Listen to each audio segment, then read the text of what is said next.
भाई फाइनली हनी सिंह से लड़ाई पर बादशाह ने तमाम सवालों के जवाब दे दिए। वो जो अफवाहें चलती थी सबको क्लियर कर दिया। यो हनी सिंह और बादशाह इंडियन रैपर लिस्ट में सबसे जाने माने नामों में से एक। इन दोनों के गानों की अलग फैन फॉलोइंग है, कभी एक साथ हुआ करती थी। दोनों ने साथ मिलकर एक से एक शानदार गाने दिए, लेकिन पिछले कुछ वक्त के लंबे सालों से दोनों के बीच में चीजें ठीक नहीं चल रही थी। दोनों एक दूसरे पर आरोप लगाते थे, तंज करते थे, डिस करते थे, गालियां देते थे। लेकिन दोनों के बीच झगड़ा था क्या परेशानी है, इस पर अब दोनों ने बातचीत की है। पिछले दिनों बादशाह हनी सिंह पहुंचे थे ललन टॉप पर, उनसे सवाल किया गया था। और अब बादशाह पहुंचे एक और पॉडकास्ट पर। दोनों ने पॉडकास्ट के अंदर तमाम चीजें क्लियर की। बादशाह से कब मिले उन्होंने हनी सिंह ने बताया। पहले उन्होंने कहा कि 2006 में मैंने बीटेक कर लिया था, इसी साल की बात है। मैं अपना रैप साथ साथ कर रहा था, मैं प्राइवेट कंपनी में जॉब करता था, तब स्टूडियो भी जाते थे। वहां पर एक जगह में जाता था जिसके मैनेजर थे अनूप सिंह, वो हनी सिंह को भी मैनेज करते थे। उस वक्त मैंने एक गाना बनाया था जिसे अनूप ने भी सुना और कहा कि बढ़िया गाना बनाते हो, तुम हनी सिंह के साथ काम करो यार। अब यार बादशाह ने कहा कि मैं तो हनी सिंह को पहले से जानता था। फिर अनूप ने मेरी हनी सिंह से बात करवाई और उसी के बाद हमारा मिलना हुआ। ये बादशाह ने बताया कि वो पहली बार कब मिले थे हनी सिंह से। अब हनी सिंह की बात कब हो गई, अब हनी सिंह पहुंचे थे इधर ललन टॉप पे। अब उनसे जब पूछा गया कि वो बादशाह से कब मिले थे, तो उन्होंने अलग बात बताई, यानी कि दोनों ने दो पहलू बताए। उन्होंने कहा कि बादशाह एक बहुत बड़े अफसर के बेटे हैं, उनके पिताजी ने मुझे पैसे दिए थे कि मैं उनकी इंग्लिश वीडियो एल्बम को लॉन्च करूं। बादशाह कोई ऐसे आर्टिस्ट नहीं जिन्हें सड़क से उठाया गया हो, वो बहुत बड़े परिवार से आते हैं, तो एक तरीके से वो उनके क्लाइंट थे और क्लाइंट की तरह उन्होंने ट्रीट किया। पिताजी आए, कहा कि भैया हमारे लड़के में रैप वैप है, थोड़ा सा एक गाना वाना गवाई दो, एक आध दो, तो वही वाली चीज़ हुई। उधर जब बादशाह से ये चीज़ पूछी गई तो उन्होंने कहा कि स्टूडियो के मैनेजर अनूप ने उनसे कहा था कि एल्बम बनाने के लिए 10 लाख रुपए की जरूरत होगी, जिसे लेकर वो उनके पिता हनी सिंह के पास गए थे। यानी कि बादशाह कह रहे थे कि मैं और मेरे पापा दोनों गए 10 लाख रुपए लेकर कि जी ये है गाना वाना सुना हमने और इस लड़के ने रैप वैप लिखा, इसको गाना बनवा दीजिए। इसके बाद हनी सिंह का मसले फिर आते हैं।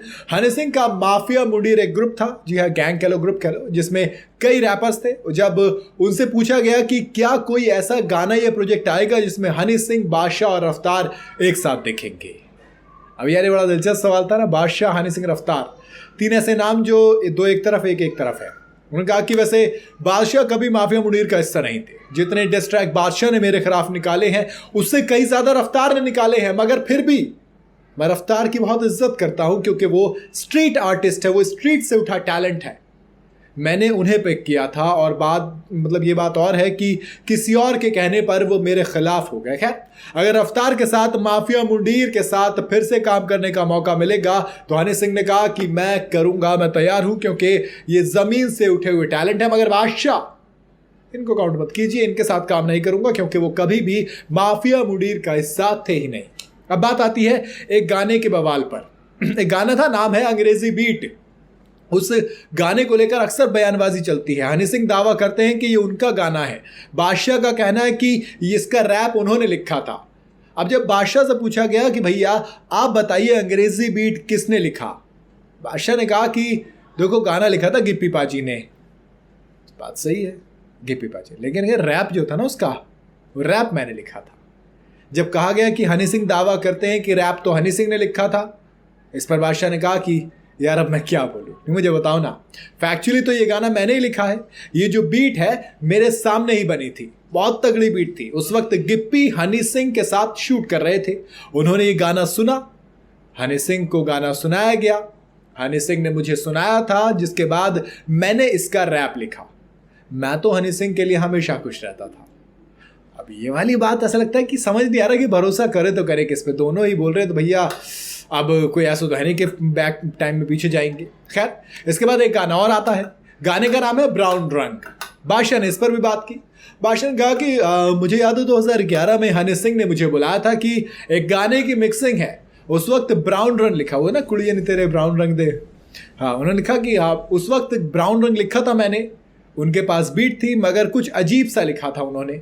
मैंने कहा कि इस पर तो कुछ तगड़ा लिखना चाहिए और उसके बाद मैंने ब्राउन रंग लिखा, यानी कि बादशाह कह रहे मैंने ब्राउन रंग लिखा। खैर हनी सिंह इस पर भी राजी नहीं है। उनका कहना है कि ब्राउन रंग उन्हीं का गाना है, उन्होंने ही इस गाने को लिखा था।